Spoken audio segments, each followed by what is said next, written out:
Welcome to this week's training on using Facebook boosting for your insurance agency. As most of you now know, Facebook boosting has become a pretty popular method for independent insurance agents to really become aggressive on Facebook. Basically, the thought process is you want to have a Facebook business page for your agency. You certainly want to be posting on a daily basis, really to drip on all the people following your page. That's going to help with retention. That's going to help with generating referrals. But the thought process is you don't want to be too aggressive with your daily posts. Well, the one thing that boosting allows you to do is it allows you to reach out to people who aren't following your page and to be aggressive.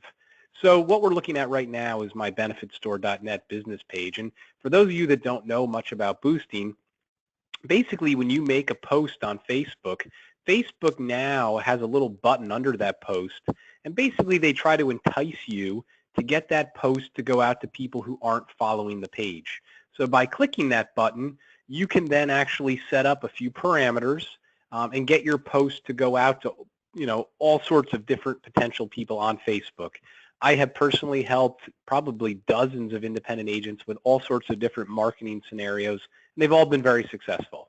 That being said, boosting is complicated. You do have to respect it. You got to put some time into thinking about what type of marketing you're trying to do.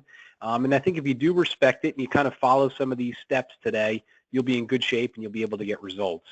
So I think step one really is designing your post. That's the most important part of the whole process.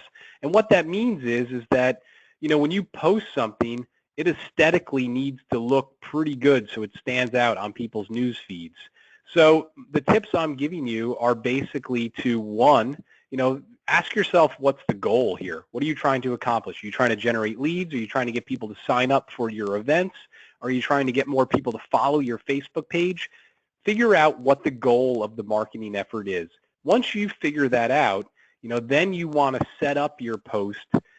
So one, it has a really good picture in it that stands out. You can see that I've tried to use, some specific pictures over the past, with my marketing efforts, just because, remember, your post is showing up on other people's feeds.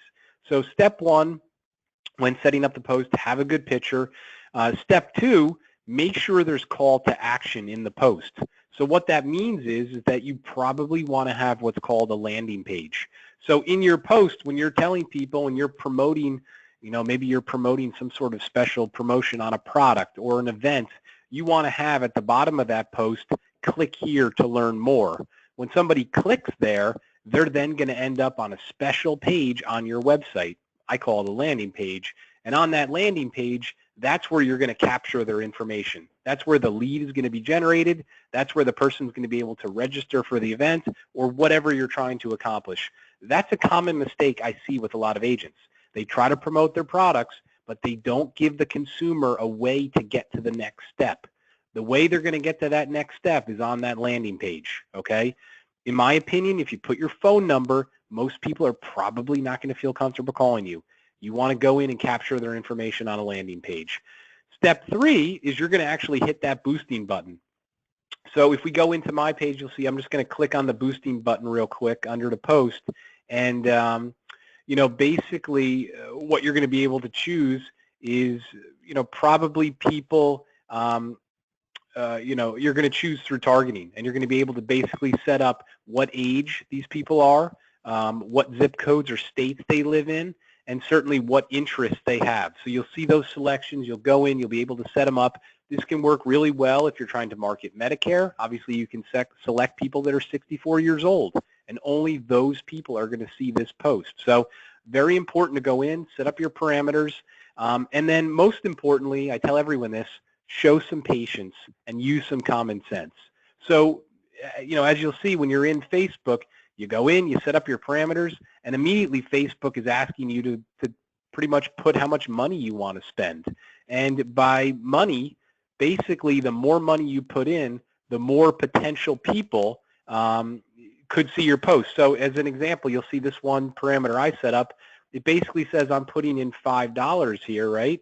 And it says my potential is 500 to 1,500 people, but the overall is 3.3 million.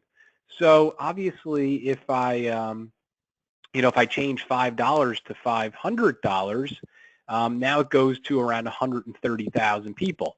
What I'm trying to tell you is don't put that $500 in today. Show some patience. Start off with $5 or $10 just for one day and see what kind of results you get. Get some decent analytics, some feedback, and then what you want to do is kind of go in and adjust your post, adjust your landing page, and then the next day kind of go in for the real deal and set up the boost.